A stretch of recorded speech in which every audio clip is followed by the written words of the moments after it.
como eu não sei da experiência dos passados, eu falo, vamos ver, eu acho que a minha cabeça... minha mãe fala que a minha cabeça é dura, então vamos lá. Eu vou ver se a minha cabeça é mais dura que essa parede.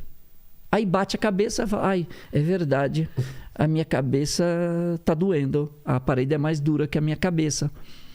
Se você não passar essa experiência para o seu filho, ele vai bater a cabeça de novo. Ele vai querer ter a mesma experiência, porque não estudou história. Então...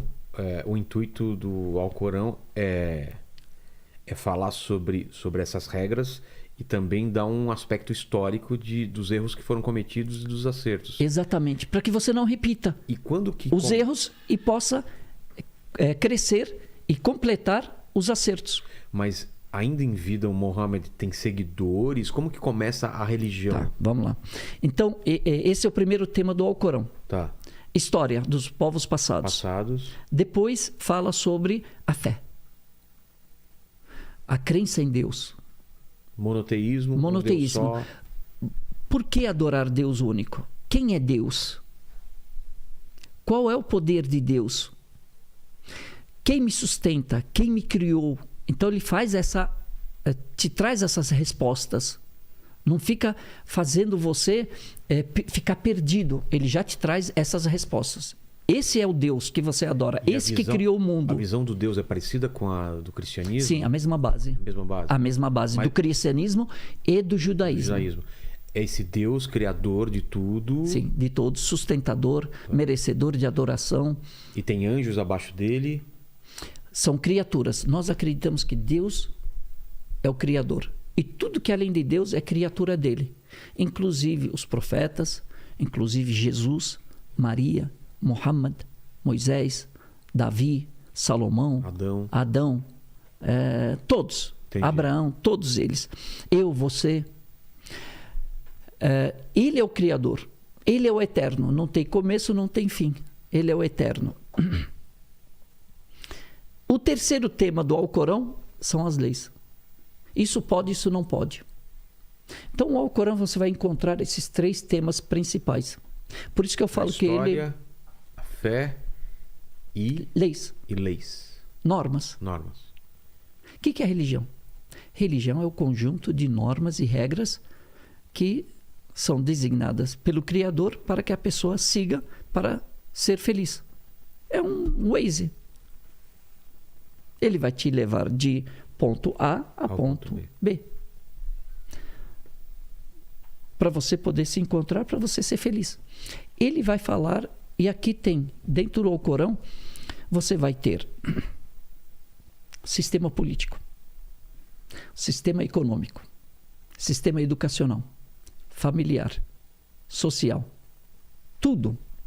Tudo que a sociedade precisa, as regras gerais estão aqui.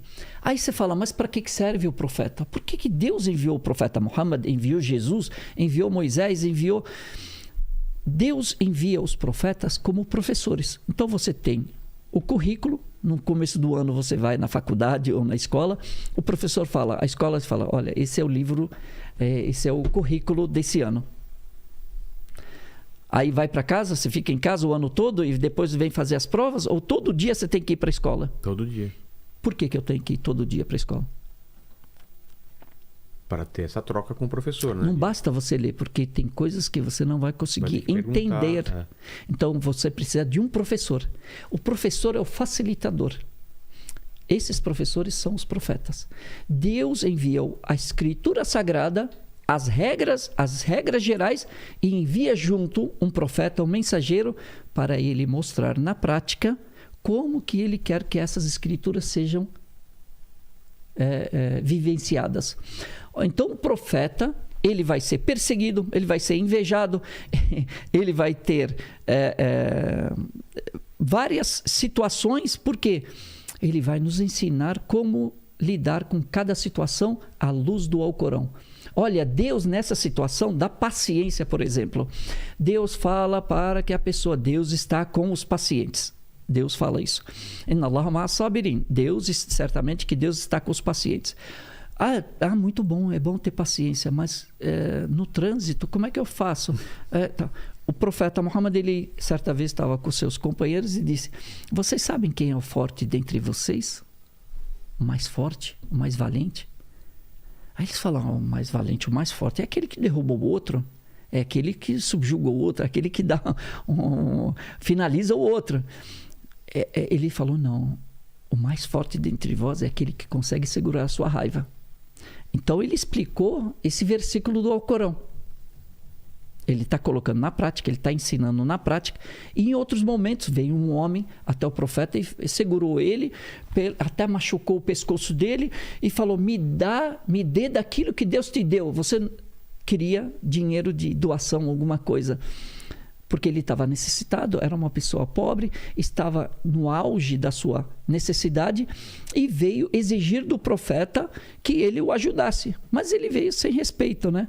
E foi de forma bruta. As pessoas que estavam à volta do profeta quiseram segurar esse homem. Ele disse, não, calma. O que você tem? Ele falou, não, eu preciso. Eu quero dinheiro da doação. O dinheiro que é do zakat. O dinheiro que é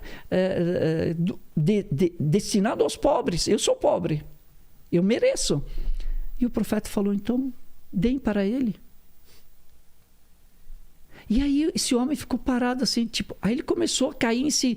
Como é que eu fiz isso com um homem tão bom, que me respeitou, que teve paciência? O que o profeta fez aqui? Ensinou as outras pessoas. Olha, não é com violência, é com paciência.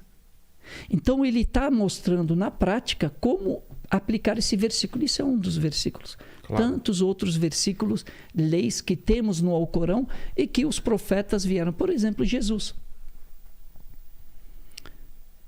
Quando que ele fala, ele diz, eu sou o caminho... O Jesus é citado aqui? Tem um... Tem um capítulo inteiro chamado Capítulo de Maria. Que fala sobre a história de Maria, como é que ela nasceu. Quando ela foi prometida, a mãe dela achava que era um menino. E era costume da época designarem, fazerem promessa para que o menino, ele servisse o templo. E quando nasceu, era uma menina. E aí ela tinha que cumprir a promessa. Então, Zacarias, que era tio de Maria, cuidava dela dentro do templo. Ela tinha um local dentro do templo que ela adorava a Deus e ela servia esse templo. E mais tarde ela teve Jesus de forma milagrosa através do anjo Gabriel que veio para ela através do verbo de Deus soprado no ventre dela, e aí ela concebe Jesus de mãe virgem sem pai. E Jesus também é citado toda a trajetória, e que Jesus ainda retornará. Nós acreditamos que Jesus não morreu na cruz, nós acreditamos que ele foi arrebatado, que ele subiu ao céu de corpo e alma, está vivo com 33 anos e vai retornar como um dos sinais do fim do tempo, né? Para acabar com o anticristo e reinar, estabelecer a justiça e a paz. E depois ele morrerá naturalmente, e aí os fiéis também da época morrerão. Mas a visão do Alcorão em relação a Cristo não é que ele é Deus. Não. Nós acreditamos que Deus é o Criador absoluto. Não gerou e não foi gerado. Ele é o Criador. E tudo que é além de Deus... não. Que é Deus. Né? Nós não temos essa concepção de que Deus tenha filhos. Entendi. Nem sócios, nem esposa, nem pai, nem mãe, nem filho, descendentes nem ascendentes. Tanto Mohamed quanto Cristo seriam mensageiros. Enviados de Deus. Escolhidas de tempos em tempos para serem professores e ensinarem os preceitos do que é o bom, do que é ruim, Sim. da vontade de Deus. Nós acreditamos que Deus enviou 124 mil profetas ao longo da história do ser humano. Alguns pouco, né? mais conhecidos e outros não. Entendi. Muitos contemporâneos, por exemplo, Jesus e João Batista, o primo dele, João Batista, eram contemporâneos. Abraão e Lote Abraão era tio de Lote. Também Abraão, Isaac e Ismael, seus filhos. Depois você tem Jacó, o profeta Jacó, com seu filho José. Davi, com seu filho Salomão. Você tem vários que eram contemporâneos, porém todos eles tinham a mesma missão, guiar a humanidade. Também é um mensageiro. Não? Buda para nós, ele não é reconhecido como um mensageiro de Deus. Tá. Pode ter sido um sábio, porém nós não o reconhecemos como um mensageiro de Deus dentro da linhagem dos profetas. Qual é o último mensageiro? Muhammad. Ah, é? Muhammad é o último profeta derradeiro deles que nasceu. Entendi. Só que esperamos o retorno de Jesus. Então, Jesus não nascerá. Não o retorno de Mohammed. Não, Muhammad ele faleceu com 63 anos, está enterrado em Medina, não retornará, cumpriu a sua missão. Todos os profetas cumpriram a sua missão, menos Jesus, que ainda faz parte do milagre dele, o retorno dele. Então também acredita na segunda vinda, então. Sim, como os cristãos. porque nós não acreditamos que ele tenha morrido na cruz. Entendi, ele foi arrebatado ainda em vida. Em vida. E Deus colocou a fisionomia dele no traidor. Como assim? Nós acreditamos que quando Deus salvou Jesus, quando ele foi arrebatado, quando ele foi cercado para ser preso pelos soldados, Deus o elevou de corpo e alma. Ele não chegou nem a ser preso e crucificado com os outros 2 ladrões. Não. Deus, nesse momento, salvou Jesus e colocou a fisionomia dele, essa é uma das interpretações, de que Deus colocou a fisionomia dele, de Jesus, no traidor que é Judas. E quem foi preso, julgado e crucificado foi Judas, por conta da traição que ele cometeu. Então, ele sentiu... Seria, Lene, seria o pedido que Jesus faz na noite anterior no jardim de... Como chama? Getsemane? Getsemane. Que ele fala: Pai, se puder, afasta de mim esse cálice. Que ele pede, naquela angústia que ele está chorando sangue. Então, nessa visão, essa tentação, Deus tiraria ele desse processo de ser crucificado e arrebataria ele antes desse momento. A nossa história, a gente tem a mesa servida, né? A ceia, que foi um pedido dos apóstolos. Pediram: nós acreditamos no Senhor, acreditamos em tudo, mas queríamos um sinal, algum milagre assim específico para nós. E ele falou: o que vocês querem? Nós queremos uma mesa servida. Então desceu a mesa servida e eles tiveram essa ceia, essa refeição. E aí Jesus ele fala na versão islâmica, vai acontecer isso, e um de vocês vai me negar e vai me trair. Então ele falou que aconteceria, e vocês se mantenham na mensagem, se mantenham nessas palavras, porque as pessoas serão tentadas, haverá muita mentira. Então vocês contem essa versão do que eu estou falando, do que acontecerá, porque as pessoas vão ver outras coisas e vão inventar coisas. E por isso que você vai ver que depois do julgamento, depois quando foi crucificado o sósia de Jesus, esses apóstolos eles saem para os diversos lugares para contar a versão correta. Eles vão levar a palavra de Jesus, levar o evangelho. Sim. E falar a versão correta, o que eles ouviram de Jesus, como de fato foi. Entendi. Então, Jesus é citado, e ele é mais citado no Alcorão do que o profeta Muhammad. 25 vezes é citado no Alcorão. E quando que vira um livro e tem seguidores e tudo mais, como que acontece esse processo? Então, ainda em vida dele? Sim. O profeta, ele começa a sua divulgação em Meca. Ele fala sobre a unicidade de Deus, a adoração de um Deus único, e aí as pessoas começam a segui-lo. Primeiro, as pessoas da sua família mais próximas, a sua esposa, seus filhos, seu amigo mais próximo, seu primo, e assim as pessoas à sua volta. E as pessoas mais carentes, mais pobres, que sofriam a injustiça da elite de Meca. Os últimos a entrarem, a se converterem, a aderirem, eram a elite de Meca, porque foi aqui que começou. Houve perseguição, houve até tentativa de assassinato a ele, inclusive guerras contra ele. Então ele, ao longo de 13 anos, ele ficou em Meca, né? dos 40 aos 13 anos, ele permaneceu em Meca fazendo essa divulgação. Então, ele foi perseguido. A Nata, o que percebeu? Ela sabia que ele falava a verdade. Tanto que o apelido dele, de Muhammad, em Meca, era o verdadeiro, o honesto, aquele que é de confiança. Inclusive, não tinha banco naquela época. Então, as pessoas colocavam os seus valores em confiança com ele, porque sabiam que ele não traía, que ele era de confiança. Então, ele era conhecido assim. Então, depositavam, por exemplo, ouro, alguma coisa, deixavam em confiança com ele, porque sabiam que ele era honesto. Entendi. Porém, ao mesmo tempo, sabiam que essa divulgação dele, essa forma, iria prejudicar o reinado deles. Iria prejudicar. Por quê? Ele estava chamando as pessoas a adorarem um Deus único, não mais essas estátuas.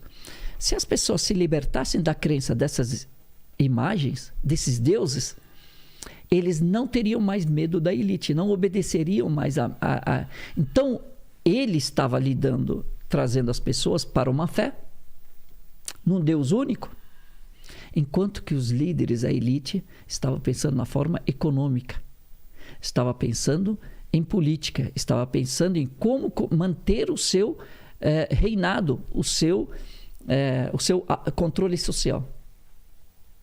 E as pessoas percebiam que, então começaram a persegui-lo. E aí, mais tarde, ao longo de 23 anos, ele é perseguido e intensifica-se mais, e as pessoas entram mais no Islã, então a perseguição aumenta. E Deus diz para ele, então, saia de Meca. E aí ele sai de Meca e vai para Medina. É perto? 450 quilômetros. Tá. Em Medina, as pessoas eram mais próximas ao cristianismo. Então, eram mais espiritualizadas. E tinha judeus. Tinha tribos judias em Medina. Então, havia um monoteísmo, havia um conhecimento sobre... estavam mais próximas do monoteísmo. E a cidade de Medina, o povo, se converte à religião e aí ele vai. Essa viagem de Meca para Medina, ela se chama Hijra, migração. E curiosamente, né, a gente não acredita em coincidência, a gente acredita em destino. Esse é o marco zero do calendário islâmico. A gente conta a partir desse momento que ele sai de Meca para Medina, porque em Meca ele é perseguido. Chega em Medina, ele é o governante. Ele é aceito como... E já começa um governo islâmico. Começa lá? Ali. Então, esse com divisor esse de águas... islâmico mesmo? Sim. Que vem a palavra... Islã. Que significa? Islã significa entrega total e voluntária a Deus único. Tá. Então começa em Medina, ano zero. Vocês estão em que ano, então? 1443. Amanhã ou depois já começa 1444. Já estamos no ano novo já. E a data de amanhã é por quê? Então, a partir desse marco zero... De Medina, começa... da viagem, dessa migração de Meca para Medina, é que começa a contar o calendário islâmico. Tá. Então, nós estamos em 1444 anos dessa migração. Quando ele chega em Medina, ele já é um divisor de águas. Essa viagem foi um divisor enorme, muito importante na religião islâmica para os muçulmanos, porque eles partem, deixam um status de perseguidos para a autonomia, para uma soberania. Entendi. Para um Estado islâmico. Quando fala Estado, não é o ISIS, né? Estado, a gente está falando, um governo islâmico regido por muçulmanos e que, a partir daí, eles são vistos e são respeitados, são temidos também, porque agora os muçulmanos são organizados. Entendi. Até então eles eram um grupo de pessoas que está adorando a Deus e que não concordam com o status quo, que não concordam com esse tipo de adoração, são perseguidos, mas tudo bem. Agora não, agora eles têm um governo, o governo de Medina, o governo islâmico. Agora tem exército, agora tem instituições islâmicas, agora tem censo, agora você tem estrutura. Mas Mohammed, ele é um líder político também, né, nessa hora? Tudo. A gente não separa. Ele era líder religioso e político? Sempre. A religião, ela não separa o que é religioso. Entendi. Tudo é religioso. A política faz parte do comportamento do ser humano e está previsto na religião. Então, eu sou um ser humano, eu sou um sheik, eu posso me candidatar à presidência da República no Brasil, em qualquer lugar, lógico, se eu tiver a nacionalidade e naturalidade daquele país, eu posso me candidatar, mas não me deixa, o meu perfil de muçulmano continua comigo. Os meus valores me acompanham. Entendi. A minha religião me acompanha. Eu estou te tratando aqui como muçulmano. Nessa conversa, eu estou agindo como um muçulmano. Sim. Eu não deixei de ser muçulmano, eu não deixei a minha religião fora. Entendi. Mas o Mohammed vive quanto tempo ainda, desde o ano 0? Ele, 10 anos. Ele permanece em Meca 10 anos.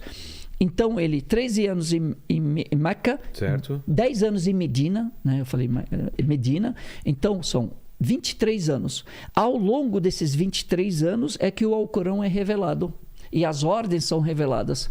E quando ele morre, encerra-se a revelação do Alcorão.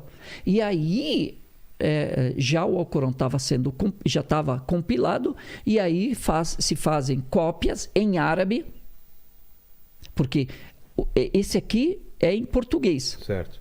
Ele não é sagrado. O sagrado é em árabe. Em árabe. E ele continua nas nossas orações, que a gente faz 5 vezes ao dia, elas são feitas em árabe. Por que são em árabe? A recitação do Alcorão. Por quê? Para manter a originalidade. Aquilo que Deus disse. Por quê? Porque a tradução, ela é interpretação do tradutor. Não necessariamente aquilo que Deus quis dizer. Eu interpretei assim, eu traduzi aquilo que eu entendi, mas não necessariamente aquilo que Deus quis dizer. Então, para eu não cair em erro, a tradução para mim é um facilitador. É para eu entender de forma geral. Porém, para adorar a Deus, eu adoro em árabe. Mesmo sendo paquistanês, mesmo sendo brasileiro, não sabendo falar o árabe, eu memorizo, porque essa é uma das... Leni, eu preciso ir ao banheiro porque eu bebi muita água, então, dentro do que tudo que a gente falou, o que o pessoal está comentando aí? Quais são? Tem alguma pergunta? Tem uma pergunta aqui do Renato Afonso, que ele pergunta o seguinte, ele fala se seria correto afirmar que os judeus descendem de Isaac e os muçulmanos de Ismael. Perfeito. Leni, Afonso, né? Isso. Renato Afonso. Renato Afonso, obrigado pela pergunta. Na realidade, como a gente fala de fé, e a fé islâmica depende da convicção e do conhecimento, qualquer pessoa pode ser muçulmana. Um judeu pode se converter à religião islâmica. Um cristão pode se tornar muçulmano. Um ateu pode se tornar muçulmano. Qualquer pessoa pode se tornar. Um budista pode se tornar um muçulmano. Então, não tem a ver com ascendência. Tem a ver com convicção. Uma pessoa que é descendente de Isaac, ela pode se tornar muçulmana. Então, ser muçulmano não depende de ser descendente de Isaac ou descendente de Ismael. Agora, ser árabe, sim. Os árabes são descendentes de Ismael. O povo de Israel, os povos, né? As 12 tribos de Israel são descendentes de Isaac. A gente está falando não de religião, a gente está falando de etnia. Ok? Então, os árabes são descendentes de Ismael. Os judeus, o povo judeu como etnia, é descendente de Isaac. Entre os árabes, você tem, são 27 países, você tem o cristão, você tem